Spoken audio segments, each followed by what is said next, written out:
আমার প্রশ্ন, যখন আমরা পাকিস্তানি আমলে ছিলাম তখন কতজন পাকিস্তানি এই দেশে চাকরি করত? আর এই স্বাধীন বাংলাদেশে কতজন ভারতীয় এই দেশে চাকরি করে? আমরা পত্রিকায় পড়ি 26 লাখ ভারতীয় চাকরি করে।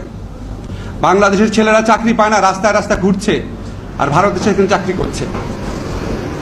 স্বাধীনতা যুদ্ধের আগে পাকিস্তানিরা যেই পরিমাণ বাংলাদেশিকে হত্যা করেছিল বিভিন্ন রাজনৈতিক আন্দোলনের কারণে, কোন রকম উস্কানি রাজনৈতিক আন্দোলন ছাড়াই বাংলাদেশ ভারত বর্ডারে তার কমপক্ষে 10 থেকে 50 গুণ বেশি মানুষ খুন করেছে। স্বাধীনতার পূর্বকালে বাংলাদেশ এই অঞ্চলে যখন নির্বাচন হতো, 70-এর নির্বাচন, সেই নির্বাচনে পাকিস্তানি শাসক গোষ্ঠী কোন রকম হস্তক্ষেপ করে নাই। যদি করতো তাহলে তো বঙ্গবন্ধুর দল এরকম ভূমিধস বিজয় পেত না। আর স্বাধীনতার পরে এই সরকারের আমলে অন্য দেশ থেকে আমাদের নির্বাচনে হস্তক্ষেপ করে বাংলাদেশের মানুষের ভোটাধিকার হরণ করা হয়।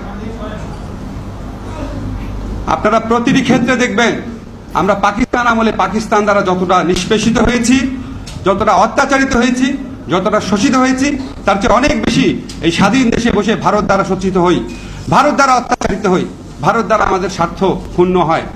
আজকে অত্যন্ত যৌক্তিক কারণে আমরা 1971 সনে পাকিস্তানের বিরুদ্ধে স্বাধীনতার ডাক দিয়েছিলাম বঙ্গবন্ধুর নেতৃত্বে, এবং অত্যন্ত যৌক্তিক কারণে আজকে ভারতের বিরুদ্ধে আমাদের স্বাধীনতার ডাক দিতে হবে, ভারতের বিরুদ্ধে আমাদের সার্বভৌমত্বের ডাক দিতে হবে।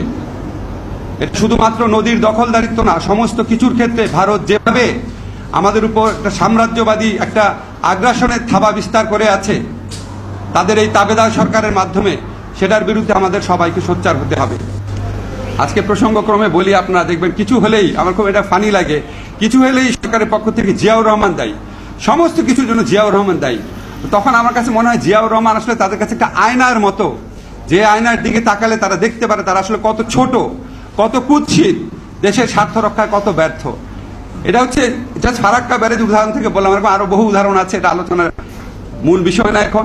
তাই আমার শুধু একটা জিনিস মনে হয়, আমাদের রাজনৈতিক নেতৃত্বের মধ্যে আমরা যখন বিভিন্ন কারণে হতাশ হয়ে যাই, আমরা যখন বিভিন্ন কারণে হতোদ্যম হয়ে যাই, তখন এই ফারাক্কা মার্চের মতো ঘটনা দেখিয়ে দেয় যে আমাদের হতাশ হওয়ার কিছু নাই। আমরা যদি ঐক্যবদ্ধ হতে পারি, আমরা যদি দৃঢ় প্রতিজ্ঞ হতে পারি, আমরা যদি নিজের দেশপ্রেমের প্রশ্নে যদি সোচ্চার হতে পারি, আমরা ফারাক্কা মার্চের মতো বহু ঘটনা বাংলাদেশের জীবন ঘটাতে পারবো। সেই দিনের অপেক্ষা আমরা থাকবো।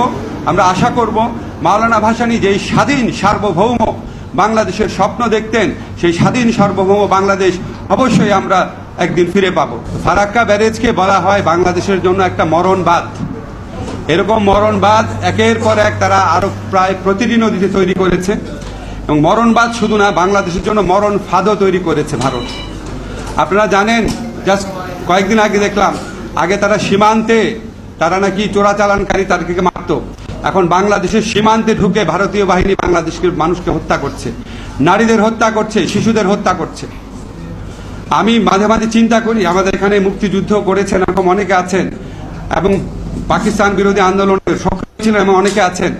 আমার কালকে একটা জিনিস মনে হচ্ছিল যে স্বাধীনতা যুদ্ধের আগে পাকিস্তানি বাহিনী, পাকিস্তান রেজিম কতজন বাঙালিকে হত্যা করেছিল, আর শুধু গত 10 বছরে বা গত 15 বছরে ভারতীয় বাহিনী কতজন বাংলাদেশিকে হত্যা করেছে। আমাদের একটা স্টাডি হওয়া দরকার।